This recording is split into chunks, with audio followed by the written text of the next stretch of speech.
Sometimes the person you're meant to be with has been waiting patiently in your life all along, watching you search for love in all the wrong places. The clock on his laptop showed 11:47 p.m. when he heard the soft knock on his apartment door. David paused, his fingers hovering over the keyboard where he'd been working on a logo design for his latest client. Who could be visiting this late on a Tuesday night? He pushed back from his small desk and walked to the door, checking through the peephole. His heart skipped when he saw who it was. Lisa stood in the hallway, her long brown hair falling over one shoulder, still wearing her black work dress from the advertising agency where she worked. But something was different about her tonight. David unlocked the door and opened it slowly. "Lisa, what are you doing here so late?" She looked up at him with eyes that seemed to hold 1,000 unspoken words. Her usual bright smile was nowhere to be found. Instead, her lips were pressed together in a thin line, and he noticed her hands were trembling slightly at her sides. "Can I come in?" she asked quietly, her voice barely above a whisper. "Of course, yeah, come in." David stepped aside, his mind racing. In the 6 years they'd known each other since college, Lisa had never shown up at his place unannounced like this. She was always the type to call first, to plan ahead, to have everything organized. Lisa walked past him into his small living space. His apartment wasn't much, just a one-bedroom place with a tiny kitchen and a living room that doubled as his home office. His drafting table sat by the window, covered with sketches and color samples. The only light came from his desk lamp, casting a warm glow across the room. David closed the door and turned around to find Lisa standing in the middle of his living room, looking lost. She wasn't moving toward the couch or asking for water or doing any of the normal things people do when they visit. She just stood there, her arms wrapped around herself like she was trying to hold something together. "Are you okay?" he asked, taking a careful step toward her. Lisa didn't answer right away. She looked around his apartment as if seeing it for the first time, even though she'd been here dozens of times before. Her eyes moved from his bookshelf filled with design books to the small kitchen where they'd shared pizza and talked about their dreams just last month. Then, without saying a word, she walked toward his bedroom. David's breath caught in his throat. His bedroom door was open and he could see his unmade bed with its blue comforter pushed to one side. He'd been meaning to make it this morning, but had been running late for a client meeting. Lisa stopped at the doorway for just a moment, then walked inside and sat down on the edge of his bed. She placed her hands in her lap and stared down at the floor, her shoulders hunched forward. David stood frozen in his living room, unsure of what to do. Should he follow her? Should he ask what was wrong? Should he give her space? His heart was beating so fast he was sure she could hear it from the other room. He'd had feelings for Lisa for as long as he could remember. Even back in college, when they were just friends studying together in the library, he'd found himself watching the way she tucked her hair behind her ear when she was concentrating. When they graduated and both ended up working in the same city, he'd told himself he was lucky to have such a good friend. But deep down, he'd always wondered if there could be something more between them. Now she was sitting on his bed at midnight, and he had no idea why. David took a deep breath and slowly walked to his bedroom doorway. Lisa hadn't moved. She was still sitting in the same position, staring at her hands. The streetlight outside his window cast a soft glow across her face, and he could see that her eyes were red, though he couldn't tell if she'd been crying. "Lisa," he said gently, "what's going on?" She looked up at him then, and the expression in her eyes made his chest tight. There was pain there and exhaustion and something else he couldn't quite identify. It was like she was trying to tell him something without using words. David had always been good at reading people. It came with being a designer, paying attention to details that others might miss. But right now, looking at Lisa's face, he felt like he was trying to solve a puzzle with half the pieces missing. He moved to his desk chair and pulled it closer to the bed, sitting down so they were at eye level. He didn't want to sit next to her on the bed and make her uncomfortable, but he also didn't want to tower over her while she was clearly upset about something. "You don't have to talk if you don't want to," he said quietly, "but I'm here if you need me." Lisa's shoulders relaxed just a little bit at his words. She looked at him again, and this time he saw gratitude in her expression. They sat like that for several minutes, the silence stretching between them but somehow not feeling awkward. It felt more like they were communicating in a language that didn't need words. David noticed small things he'd never paid attention to before. The way Lisa's breath was slightly uneven, like she'd been holding it in all day. The way she kept glancing at his hands and then looking away. The way her fingers were twisted together in her lap, her engagement ring catching the light from the street. Wait. Her engagement ring. David's stomach dropped as he remembered. Lisa had been engaged to Tom for 8 months now. They were supposed to get married next spring.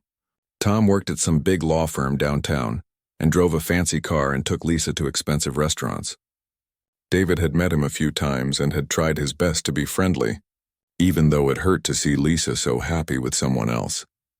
But if everything was fine with her engagement, why was she here in his bedroom at midnight looking like her world had fallen apart? Lisa must have noticed him looking at her ring because she quickly moved her hands, tucking them under her legs. The movement was small, but it spoke volumes. David felt a mix of concern and something else. Hope? Flutter in his chest. He wanted to ask her what had happened. He wanted to reach out and take her hands and tell her that whatever was wrong, he would help her fix it. He wanted to promise her that she didn't have to face anything alone. But he also knew Lisa well enough to understand that she would talk when she was ready. So instead, he just stayed in his chair and waited. He watched as she took slow, deep breaths and seemed to gather strength from his presence. He noticed when her shoulders stopped shaking and when her breathing became more steady. The minutes ticked by on his alarm clock.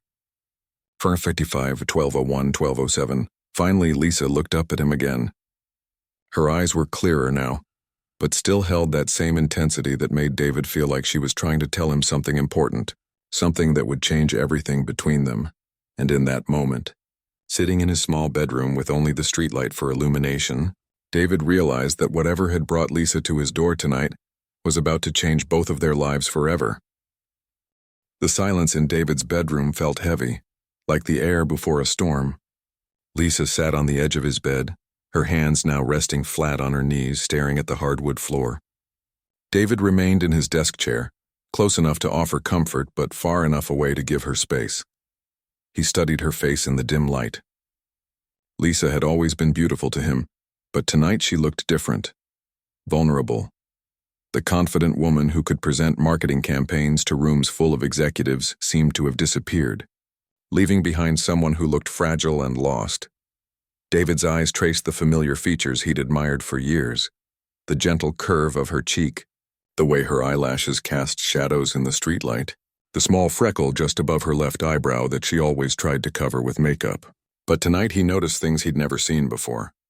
The slight tremor in her lower lip, the way her chest rose and fell with careful, controlled breaths, the tension in her shoulders that suggested she'd been carrying a heavy weight all day. Lisa finally lifted her head and their eyes met. David felt his breath catch. Her green eyes, usually bright and full of laughter, looked tired and sad. But there was something else there too, a searching quality, like she was looking for answers in his face. They stared at each other across the small space of his bedroom. David had never been good with words in moments like this. He was better with colors and shapes, with expressing feelings through his artwork rather than through speaking. But right now he desperately wished he knew what to say to make whatever was hurting her go away.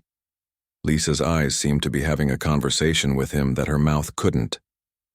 They moved across his face, taking in his expression, and David wondered what she was seeing. Could she tell how much he cared about her? Could she see the questions he was dying to ask? Could she read the concern that was written all over his features? He leaned forward slightly in his chair, his elbows resting on his knees. The movement was small, but it seemed to encourage her somehow. Lisa's shoulders relaxed just a fraction, and she took a deeper breath. David had always been observant. It came with his job as a graphic designer. He noticed when clients were unhappy with his work before they said anything.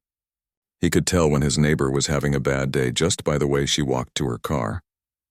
And right now he was picking up on every tiny detail of Lisa's body language. Her fingers were no longer twisted together, but they were still tense. She kept glancing at her left hand, then quickly looking away.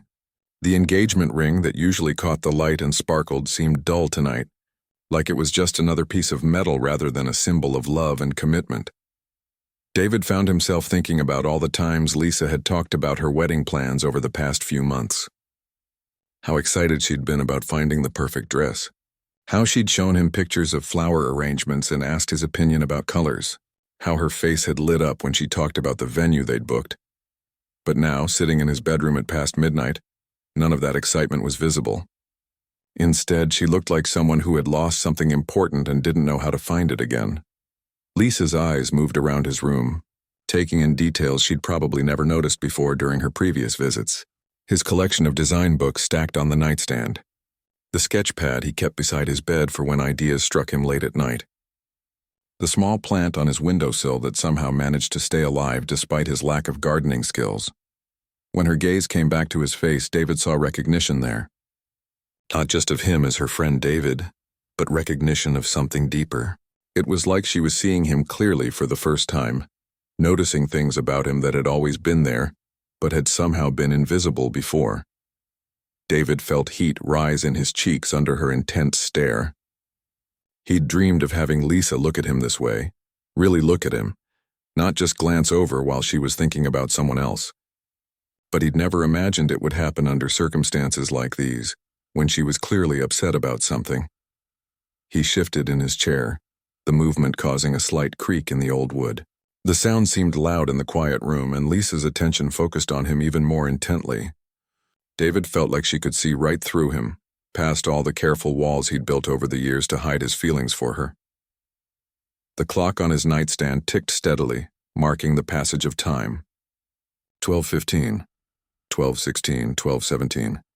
Each second felt important, like they were building toward something neither of them could predict. Lisa's breathing had become more steady now, and some of the tension had left her posture.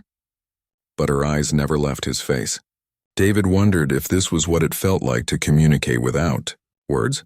This exchange of looks and small gestures that seemed to carry more meaning than hours of conversation. He thought about all the times they'd talked over the years, late nights in college when they'd discussed their dreams and fears, phone calls that lasted for hours when they were living in different cities after graduation, coffee dates where they'd caught up on their lives and careers. But none of those conversations had felt as intimate as this silent exchange.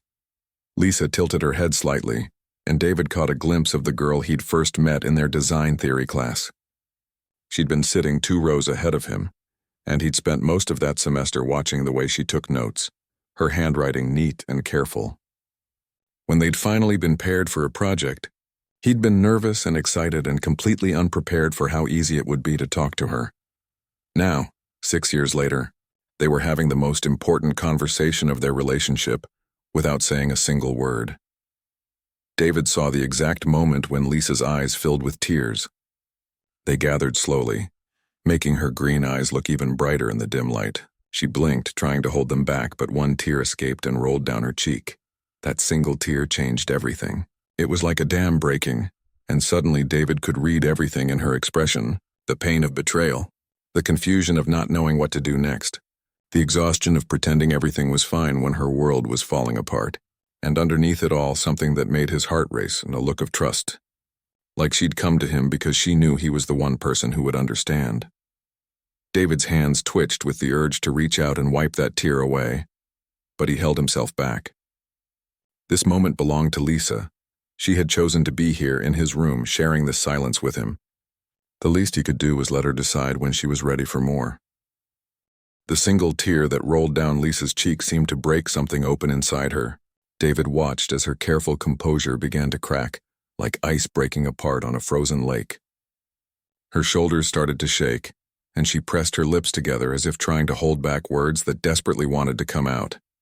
David couldn't sit still anymore. Seeing her in pain felt like someone was squeezing his heart. He stood up from his chair slowly, not wanting to startle her, and moved to his nightstand where he kept a small box of tissues. His movements were gentle and quiet, like he was approaching a wounded bird. "Here," he said softly, holding out the tissue box to her. Lisa looked up at him with grateful eyes and took a tissue, their fingers brushing for just a moment during the exchange. David felt a small electric shock at the contact, but more than that, he felt her hand trembling.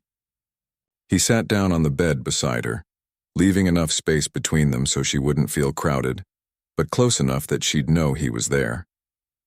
Lisa wiped the tear from her cheek and took a shaky breath. "I'm sorry," she whispered, her voice barely audible. "I shouldn't have come here so late. I didn't know where else to go." Don't apologize, David said quietly. You can come here any time. You know that. She nodded and twisted the tissue in her hands. David could see her struggling with something, like she was fighting an internal battle about whether to speak or stay silent. He waited patiently, the way he'd learned to wait when working on a difficult design. Sometimes the best solutions came when you stopped forcing them. It's over, Lisa finally said, her voice cracking. Everything I thought I knew. It's all over. David felt his stomach drop. He had a feeling he knew what she was talking about, but he didn't want to assume. What's over? He asked gently. Lisa stared down at her engagement ring, twisting it around her finger. This morning Tom told me he's been seeing someone else. Her voice was flat, emotionless, like she was reading facts from a newspaper. For 3 months. Someone from his law firm. David felt anger rise in his chest, not at Lisa, but at Tom. How could anyone be foolish enough to hurt someone as wonderful as Lisa? But he pushed the anger down and focused on her instead. Lisa, I'm so sorry. She let out a bitter laugh that didn't sound like her usual bright laughter at all. You know what the worst part is? I wasn't even completely surprised. Deep down, I think I knew something was wrong. He'd been working late more often, taking calls in the other room, being secretive with his phone. All the classic signs, right? But I kept telling myself I was being paranoid. David watched as more tears began to fall. Lisa didn't try to stop them this time. I went to work today and pretended everything was normal. Sat through meetings, gave presentations, smiled at my coworkers. Everyone kept asking if I was excited about the wedding, and I just kept saying yes because what else was I supposed to say? You don't have to pretend with me, David said softly. Lisa turned to look at him, and the pain in her eyes was overwhelming. I feel so stupid, David. How could I not know? How could I be planning a wedding with someone who was lying to me every single day? You're not stupid, David said firmly. You trusted someone you loved. That doesn't make you stupid, it makes you human. Lisa sobbed then, really sobbed, and without thinking, David moved closer and put his arm around her shoulders. She leaned into him, and he could feel her whole body shaking with the force of her tears. David held her carefully, like she was made of something precious and fragile. I called off the engagement tonight, she said between sobs. Gave him back the ring, told him to get his things out of my apartment by the weekend. He actually had the nerve to ask if we could work things out. David tightened his hold on her just slightly. What did you tell him? I told him that trust isn't something you can just fix with an apology. Lisa pulled back to look at David's face. You know what he said then? He said I was being dramatic, that it was just a mistake and I should be more understanding. David felt his jaw clench. He said what? Can you believe that? He cheated on me for 3 months, lied to my face while I was planning our wedding, and I'm the one being dramatic. Lisa shook her head, anger mixing with her sadness now. I realized in that moment that I didn't even know who I was engaged to. The man I thought I loved would never have said something so cruel. They sat in silence for a moment while Lisa composed herself. David handed her another tissue and she smiled at him, the first real smile he'd seen from her all night. Thank you, she said, for listening, for not judging, for just being you. David felt warmth spread through his chest. You don't need to thank me for that. Yes, I do. Lisa turned her body to face him more fully. Do you know why I came here tonight? Out of all the people I could have called, all the places I could have gone, David shook his head, though his heart was beating faster. Because you're the only person who's never made me feel like I need to be someone different than who I am. With Tom, I was always trying to be the perfect girlfriend, the perfect fiancée. I changed my hair because he preferred it longer. I stopped wearing colors he said were too bright. I even started watching those boring legal dramas because he liked them. David frowned. He remembered thinking Lisa seemed different over the past year, but he'd assumed it was just because she was busy with wedding planning. But with you, Lisa continued, I've always just been myself. Even in college, when I was awkward and unsure about everything, you made me feel like that was okay. Like I was enough exactly as I was. David felt his throat tighten with emotion. You were always enough. You're still enough. Lisa reached out and took his hand, squeezing it gently. I sat in my car outside your building for 20 minutes tonight, wondering if I should come up. I was embarrassed and hurt and angry, and I didn't want you to see me like that. But then I realized something. What's that? I realized that if I couldn't be vulnerable with you, then I couldn't be vulnerable with anyone. And I was tired of pretending to be strong when I felt like I was falling apart. David squeezed her hand back. You are strong. Coming here tonight, leaving him, choosing yourself, that takes incredible strength. Lisa's eyes filled with tears again, but this time they seemed different. Less desperate, more grateful. I don't know what happens next. I don't know how to be single again, or how to trust someone again, or even how to figure out who I am when I'm not trying to be what someone else wants. You don't have to figure it all out tonight, David said. You just have to get through tonight. And then tomorrow, you get through tomorrow. One day at a time. Lisa nodded and leaned her head on his shoulder. Will you help me? Not with dating or anything like that. I'm nowhere near ready for that. But just, will you help me remember who I used to be before I lost myself? David's heart felt like it might burst. Of course. Whatever you need. As the night grew deeper, the space between David and Lisa on his bed seemed to shrink naturally. What had started with careful distance had slowly dissolved into comfortable closeness. Lisa's tears had stopped, but she remained leaning against David's shoulder, finding comfort in his steady presence. The digital clock on his nightstand showed 1:23 a.m. when Lisa finally lifted her head and looked at him. Her eyes were puffy from crying, but they seemed clearer now, like a storm had passed and left calmer skies behind. David, she said quietly. Can I ask you something? Anything, he replied, meaning it completely. Why didn't you ever tell me? Her question was so soft he almost didn't hear it. Tell you what.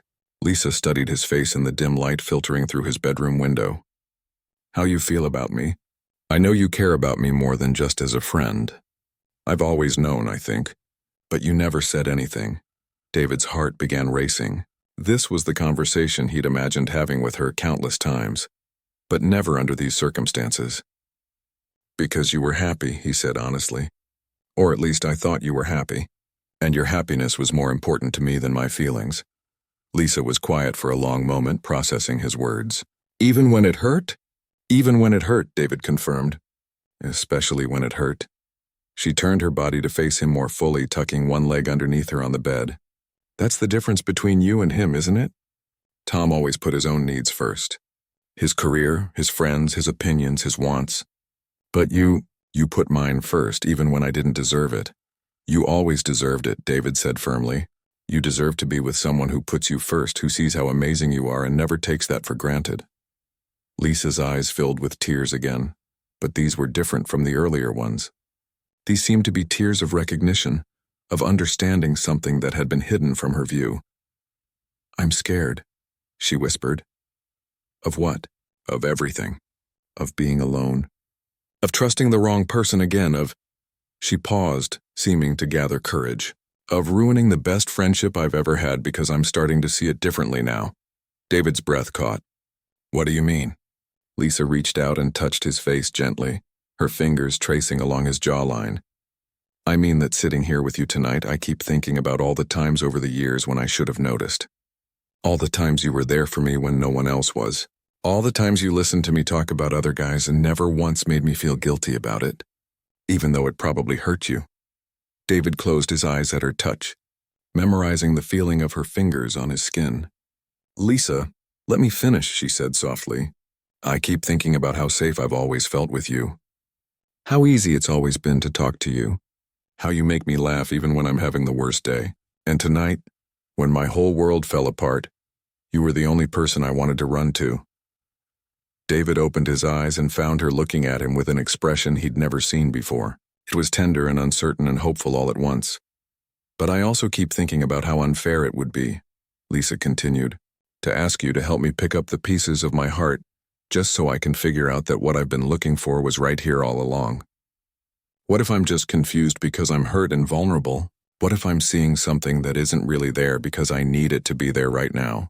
David took her hand and held it gently. Then we figure it out together, slowly, carefully, with no pressure and no expectations. Is that what you want? Lisa asked. To figure it out together?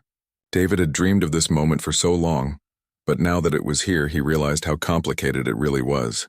Lisa was hurting and vulnerable, fresh from a painful betrayal.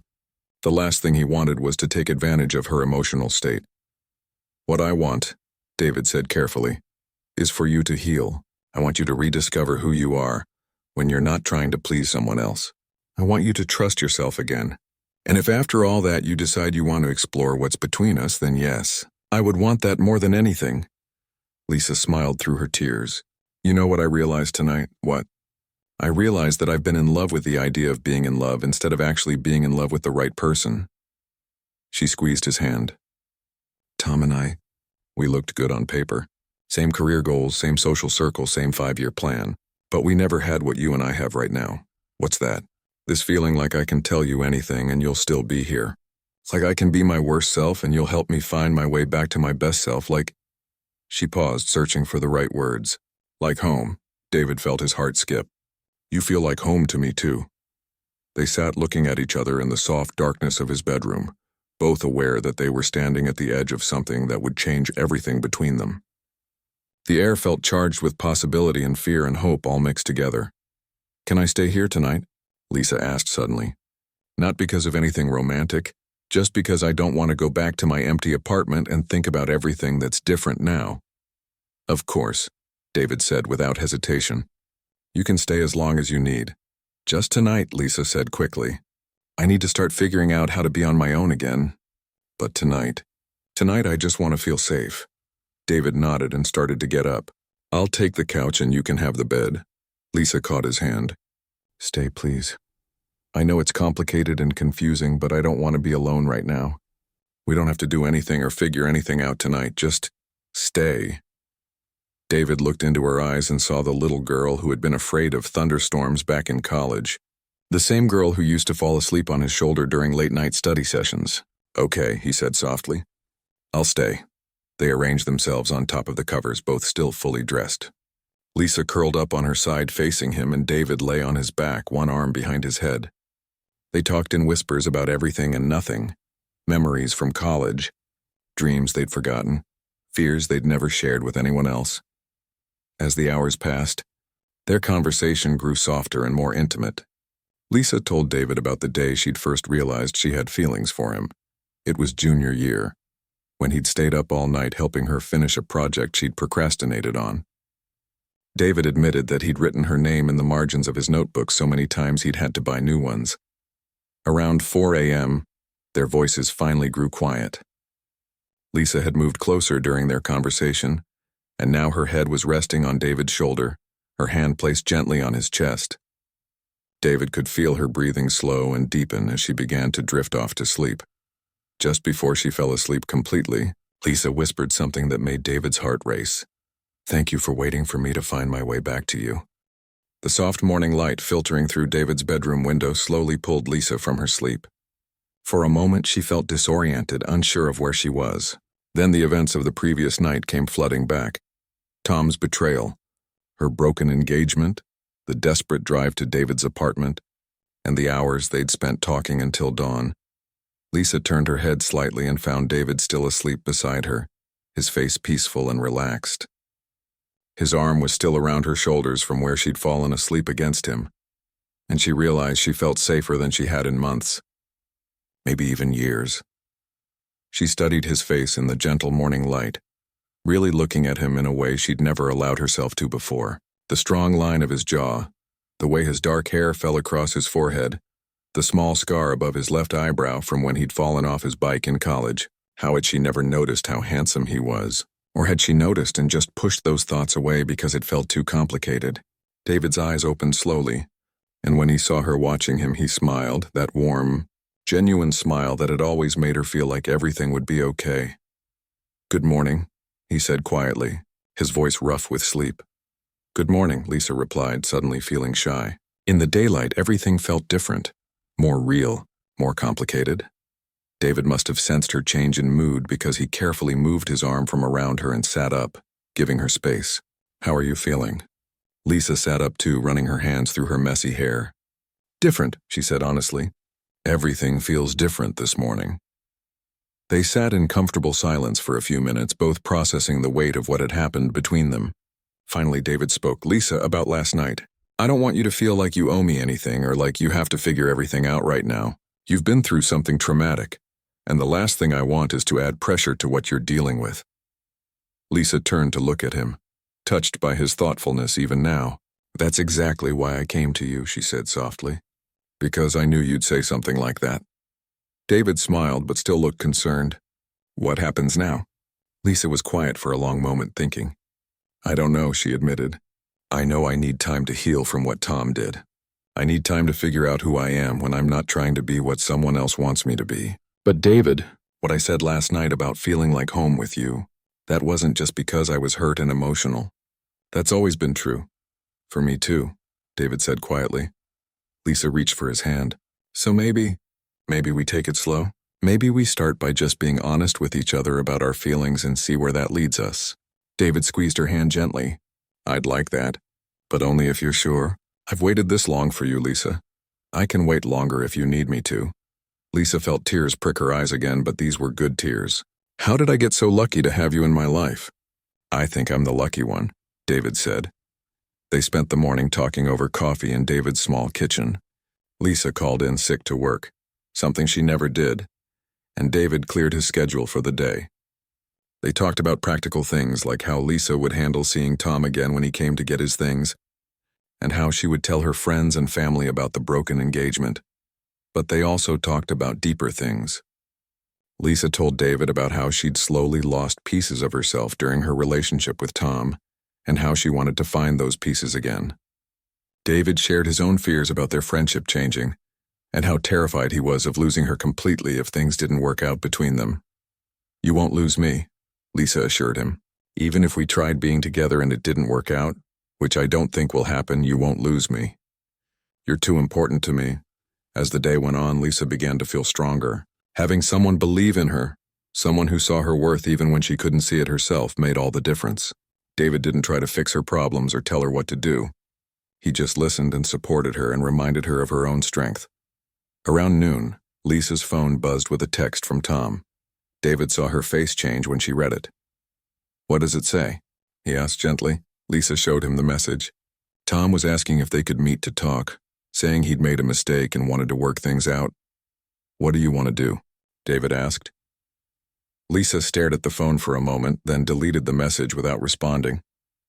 "Nothing," she said firmly. "I want to do nothing. I said everything I needed to say last night." David smiled proudly. "Good for you." As the afternoon wore on, Lisa realized she needed to go back to her apartment and start dealing with her real life. But the thought didn't fill her with dread the way it had the night before. She felt ready to face whatever came next. "I should probably go home," she said reluctantly. "Do you want me to come with you?" David offered, "in case Tom shows up or if you need help with anything." Lisa considered it, then shook her head. "Thank you, but I think I need to do this part on my own. I need to prove to myself that I can handle it." David nodded, understanding. "But if you change your mind or if you need anything at all, call me, okay?" "Okay," Lisa agreed. Before she left, Lisa turned to face David in his doorway. "This isn't goodbye," she said. "This is just—" "See you soon. How soon?" David asked, smiling. Lisa stood on her tiptoes and kissed his cheek, letting her lips linger there for just a moment longer than a friendly kiss would last. "How about dinner tomorrow night? Somewhere we've never been before. Like a first date, except we already know each other's worst habits." David's face lit up. "I'd love that." "It's a date then," Lisa said. And for the first time in months, maybe even years, she felt excited about her future. 6 months later, Lisa sat on David's bed again, the same spot where she'd sat that terrible, wonderful night when her life had fallen apart and started over again. But this time, David didn't hesitate to sit beside her. This time when she reached for his hand, it was with joy instead of desperation. "I have something to tell you," Lisa said, her eyes sparkling with excitement. "What's that?" David asked, though he was already smiling because her happiness was contagious. "I got the promotion, the creative director position. They want me to lead the whole department." David pulled her into his arms and spun her around, both of them laughing. "I'm so proud of you," he said when he set her down. "You deserve this. You deserve everything good." Lisa looked up at him, her heart full. "I know," she said confidently. "And you know what else I deserve?" "What?" "I deserve you," she said, pulling him down for a kiss. "And you deserve me. The real me. The me I found again because you helped me remember who I was." As they kissed in the same room where their love story had truly begun, Lisa thought about that broken girl who had shown up at David's door 6 months ago. She was grateful for that girl's courage. Grateful she had been brave enough to go to the one person who had always seen her worth, even when she couldn't see it herself. Sometimes the best love stories don't start with love at first sight. Sometimes they start with friendship and trust and the courage to be vulnerable with someone who has been waiting patiently for you to find your way home.